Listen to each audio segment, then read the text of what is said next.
안녕하세요, 여러분.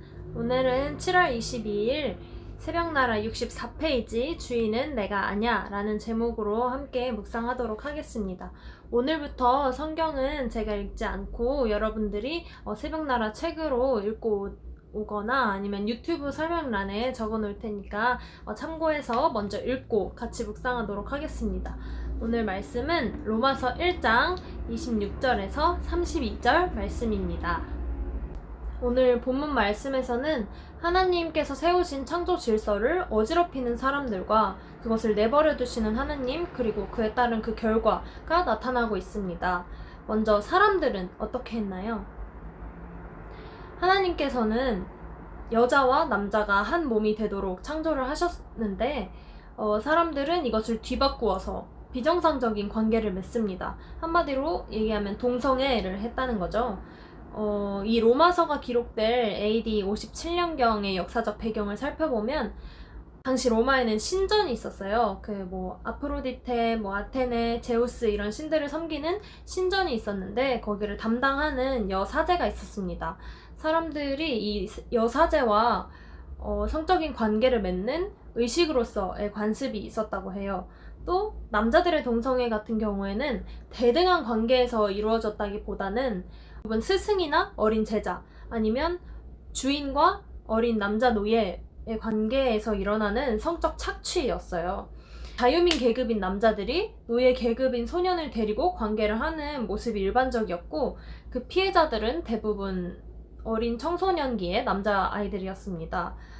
사실상 이와 같은 성적 타락은 동성애라고 보기에도 어려울 만큼 사랑은 없었어요. 성적 욕구, 즉 정욕밖에 없었던 거죠.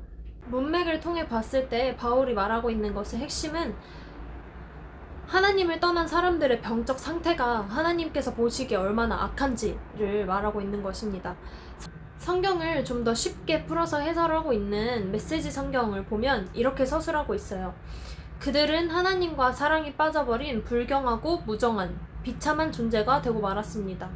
이 말은 동성애 진짜 악한 거야, 너네 정말 더러워, 너네 악한 아이들이야, 이렇게 얘기를 하는 게 아니라 사실은 하나님께서 선물로 주신 성을 도구화하는 그 행위의 악함, 그것의 결과가 얼마나 비참한지를 말하고 있는 겁니다.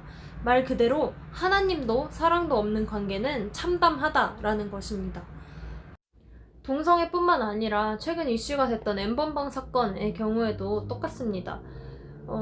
대부분의 피해자는 미성년의 여자아이들이었고 N번방의 운영자, 가입자를 포함한 성착취 영상물의 소비자들은 대부분 남자였습니다. 이성 간의 성행위였지만 이것이 범죄이고 죄가 되는 이유는 무엇입니까? 성을 도구화했기 때문이에요. 하나님도 사랑도 없었기 때문입니다. 아직도 성착취 소비자들은 제대로 처벌을 받지 못하고 있고 피해자들은 계속해서 영상물 공유가 이루어지고 있어서 그 피해 정도가 심각해지고 있습니다. 성을 도구화한 이 나쁜 행위의 이 결과 얼마나 참담합니까? 또 똑같은 죄는 또 있습니다. 본문 말씀에서 앞서 동성애를 비롯한 음행들이 주로 로마의 이방인들을 대상으로 죄를 지적한 것이었다면 이번에는 말씀의 뒷부분에서 유대인, 그리스도인들에게로 방향을 돌려서 말하고 있습니다. 29절부터의 말씀을 보면 악행, 탐욕, 악 등등의 죄의 목록이 나옵니다. 그들은 자신들이 이와 같은 동성애 같은 죄에는 해당이 되지 않는다고 생각했을 수도 있어요. 하지만 바울은 죄들을 나열하면서 이러한 죄들도 모두 죽을 죄라는 것을 짚고 넘어가고 있습니다. 성경에서 말하는 죄는 하나님의 뜻을 거역하고 그분이 원하시는 것을 행하지 않는 모든 행위를 말하고 있습니다.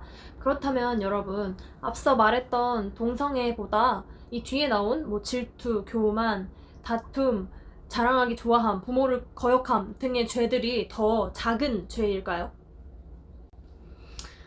우리는 자칫 그렇게 생각하기 쉽지만 하나님 보시기에는 모두 같은 죄입니다. 그리고 이 죄의 근원은 모두 하나님을 떠나는 것입니다. 사람들이 이렇게 많은 죄를 지을 때 하나님은 어떻게 하셨나요? 28절 말씀을 보면 하나님께서는 그들을 타락한 마음대로 내버려 두셔서 합당치 못한 일을 하게 하셨습니다. 라고 하고 있습니다. 그냥 그들을 그대로 두십니다. 그냥 그대로 두세요. 오, 그러면 하나님이 간섭하지 않으니까 우리는 자유를 얻은 것일까요? 아무도 뭐라 하지 않고 자기 마음대로 행동할 수 있으니 좋은 걸까요? 오히려 반대입니다. 메시지 성경에서는 이렇게 말하고 있어요. 그들이 하나님 인정하기를 귀찮아하자 하나님도 그들에게 간섭하기를 그만두시고 제멋대로 살도록 내버려 두셨습니다. 그러자 그야말로 지옥판이 벌어졌습니다. 우리는 하나님의 간섭 없이는 결코 제대로 살아갈 수가 없어요. 그게 진정한 자유도 아니에요. 왜일까요? 바로 하나님께서 우리를 지으셨기 때문입니다. 하나님께서는 우리의 모든 것을 계획하시고 설계하셨어요. 갓난 아기가 부모님을 떠나서 혼자 하고 싶은 대로 살게 되었다면 그건 자유를 얻은 것일까요? 아무런 보살핌도 받지 못한 채 얼마 못 가 죽겠죠.